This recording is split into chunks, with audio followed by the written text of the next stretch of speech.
मार्गशीर्ष मास, जिसे हम अगहन मास भी कहते हैं, इस मास की कृष्ण पक्ष की एकादशी का व्रत कब रखा जाएगा, एकादशी तिथि का प्रारंभ कब हो रहा है और एकादशी तिथि का समापन कब हो रहा है, द्वादशी तिथि का प्रारंभ कब हो रहा है, इसका समापन कब हो रहा है, इस दिन कौन कौन से शुभ योग बन रहे हैं और एकादशी व्रत का पारण मुहूर्त कब से कब तक है, और इस महीने के कृष्ण पक्ष की जो एकादशी का व्रत है ये इतना ज़्यादा महत्वपूर्ण क्यों है, इन सभी प्रश्नों का जवाब आपको इस वीडियो में मिलेगा, इसलिए यह वीडियो बिना स्किप के पूरी देखिएगा। नमस्कार दोस्तों, मैं पूनम पांडे आप सभी लोगों का शक्ति कुंज चैनल पे बहुत बहुत स्वागत करती हूँ। वीडियो जरा सा भी अच्छा लगे तो प्लीज़ इसे लाइक कीजिएगा, शेयर कीजिएगा और अगर अभी तक आपने चैनल को सब्सक्राइब नहीं किया है प्लीज़ इसको सब्सक्राइब अवश्य कर लीजिएगा। तो चलिए शुरू करते हैं आगे का वीडियो। मार्गशीर्ष मास को हम अगहन मास तो कहते ही हैं, साथ ही साथ केशव मास भी कहते हैं।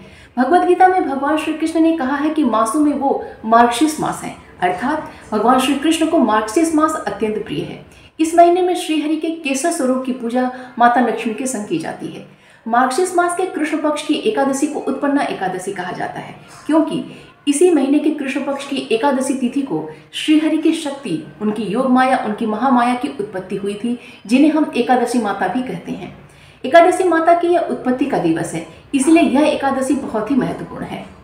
एकादशी माता की उत्पत्ति के बारे में कहना और सुनना अश्वमेध यज्ञ का फल प्रदान करता है, इसीलिए आज मैं आपको बहुत ही संक्षेप में एकादशी की उत्पत्ति के बारे में बता रही हूँ, क्योंकि आप में से बहुत सारे लोगों को पता होगा लेकिन बहुत सारे लोग ऐसे भी हैं जिन्हें इसके बारे में पता नहीं होगा।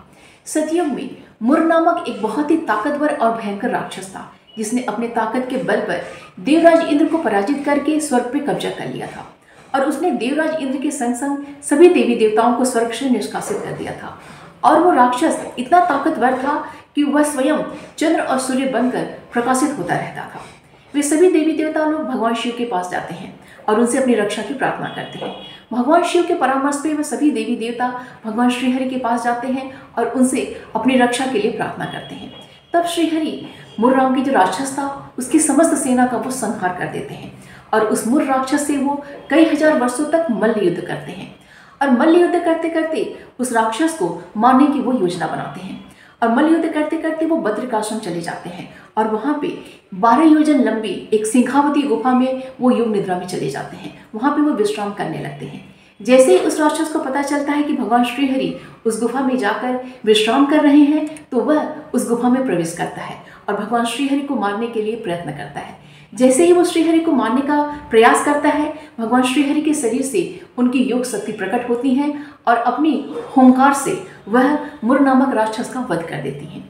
जब श्रीहरि जागृत होते हैं तो वो अत्यंत प्रसन्न होते हैं और अपनी योग शक्ति को एकादशी का नाम देते हैं और एकादशी माता को आशीर्वाद देते हैं कि एकादशी तिथि मेरी सबसे प्रिय तिथि होगी और जो भी एकादशी तिथि का व्रत करेगा उसे संपूर्ण व्रतों और संपूर्ण तीर्थों का उसे लाभ प्राप्त होगा और जो भी एकादशी तिथि का जो व्रत करेगा उसे इस संसार में सभी सांसारिक सुखों की तो प्राप्ति होगी ही होगी, अंत में उसे वैकुंठ लोक की प्राप्ति होगी। अभी मैं आपको एकादशी व्रत की तिथि के बारे में बता रही हूँ, इसलिए इसे बहुत ही ध्यान से सुनिएगा और समझिएगा। 2023 मार्गशीर्ष मास के कृष्ण पक्ष की एकादशी तिथि का प्रारंभ 8 दिसंबर दिन शुक्रवार की सुबह में 5:06 से हो रहा है और एकादशी तिथि का समापन 9 दिसंबर दिन शनिवार की सुबह में 6:31 पे हो रहा है।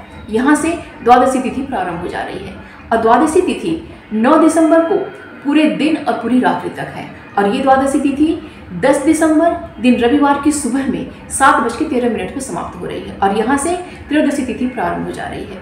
तो 2023 में उत्पन्ना एकादशी 2 दिन की मनाई जा रही है, 8 दिसंबर और 9 दिसंबर की। 8 दिसंबर दिन शुक्रवार को स्मार्तों की एकादशी है और 9 दिसंबर दिन शनिवार को वैष्णवों की एकादशी है। 8 दिसंबर की जो उत्पन्ना एकादशी है वो सौभाग्य युग में संपन्न हो रहा है और 8 दिसंबर की एकादशी का जो पारण मुहूर्त है वो 9 दिसंबर की दोपहर में 12:54 से लेके दोपहर में 3:01 तक है। अर्थात 8 दिसंबर की जो उत्पन्ना एकादशी का व्रत करेगा वो 8 दिसंबर को पूरे दिन और पूरी रात्रि व्रत करेगा, प्लस 9 दिसंबर की दोपहर तक 12:54 तक वो व्रत करेगा, उसके पश्चात ही उसे पारण करना है। और अब 9 दिसंबर की उत्पन्ना एकादशी को देखते हैं जो कि शोभन युग में संपन्न हो रहा है। 9 दिसंबर की उत्पन्ना एकादशी इस्कॉन मंदिर में भी रखी जा रही है। 9 दिसंबर को बहुत ही शुभ योगों का निर्माण हो रहा है। इस दिन द्विपुष्कर योग और सर्वार्थ सिद्धि योग का निर्माण हो रहा है। 9 दिसंबर की सुबह में ही 6:32 से लेकर सुबह में 10:43 तक द्विपुष्कर योग है। और जैसे ही द्विपुष्कर योग समाप्त हो रहा है, यहाँ से सर्वार्थ सिद्धि योग प्रारंभ हो जा रहा है। अर्थात सर्वार्थ सिद्धि योग का जो प्रारंभ होने का समय है वो सुबह में 10:43 से लेकर 10 दिसंबर की सुबह में 6:32 तक है। इन दोनों ही योगों में जो भी व्रत, जो भी पूजा पाठ किए जाते हैं वो बहुत ही ज़्यादा फलवती होते हैं। और 9 दिसंबर की उत्पन्ना एकादशी का जो प्रारंभ मुहूर्त है वो 10 दिसंबर की सुबह में 6:32 से लेके सुबह में 7:13 तक है। 8 दिसंबर की एकादशी और 9 दिसंबर की एकादशी दोनों ही एकादशियां बहुत ही शुभ हैं। आप अपनी श्रद्धा और अपनी सुविधा के अनुसार दोनों दिनों में से किसी एक दिन आप अपना एकादशी का व्रत कर सकते हैं। उत्पन्ना एकादशी बहुत ही महत्वपूर्ण व्रत है, क्योंकि यह एकादशी आपकी सभी मनोकामनाओं को पूर्ण करने वाली है। इस एकादशी को करने से, इसकी कथा को सुनने से अश्वमेध यज्ञ का फल प्राप्त होता है।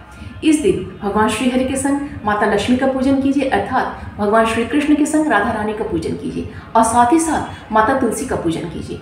उन्हें पुष्प अर्पित कीजिए, उन्हें धूप और दीप अर्पित कीजिए और उनकी परिक्रमा कीजिए, क्योंकि यह व्रत बहुत ही महत्वपूर्ण है। और इस दिन ज़्यादा से ज़्यादा मंत्रों का जाप कीजिए, स्तोत्रों का पाठ कीजिए।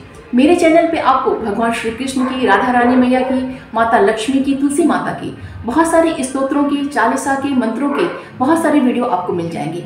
आप उसे देख भी सकते हैं, उसे आप सुन भी सकते हैं। उम्मीद करती हूँ कि यह वीडियो आप सभी के लिए बहुत ही उपयोगी होगा। एकादशी व्रत से संबंधित कोई भी प्रश्न अगर आपके मन में है तो आप कमेंट बॉक्स में मुझसे पूछ सकते हैं, मैं उसका रिप्लाई अवश्य करूंगी। भगवान श्री कृष्ण और राधा रानी की कृपा दृष्टि हम सभी पर बनी रहे, यही मंगल कामना है। मिलते हैं अगले वीडियो में। अपना और अपनों का ख्याल रखिएगा। नमस्कार।